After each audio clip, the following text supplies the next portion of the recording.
I saw Wall Street Journal's article recently came out with values. I'm sure you saw that as well. Yeah, the collapse of the American values. Patriotism, community involvement, having children, and going to church have just descended in meaning. But money is up. Money is up. Yeah. And that's that hyper-individualism. That's what you were talking about. And again, I am a capitalist. I think that markets work, but they must be in harmony with other duties that make the money meaningful. Otherwise, it's just nothing more than pleasure or things that will erode in dust. So it must point towards something. You must aim high. That was the Western ideal, right?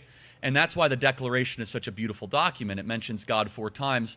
And in fact, in the end of the Declaration, it's basically a prayer. We don't teach this to our kids. It's an appeal. It says, we appeal to the supreme judge of the world.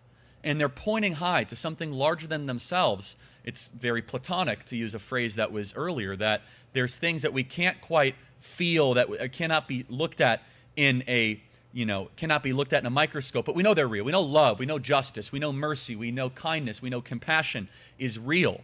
And in fact, we need to build a society around that. What the postmodernists and the post-structuralists have done post-1960s is they basically say, if it's not material, if you can't see it in cause and effect, it's not real. And that's a tragedy to believe.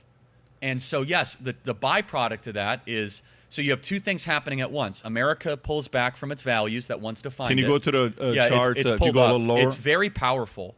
But then they kind of buried the lead. In fact, they didn't incorporate it, which I just want to reiterate. It is a fact that we are the most depressed, most suicidal, most anxious, most medicated, most alcohol addicted in history. Now, you might say, well, Charlie, it's causation and correlation.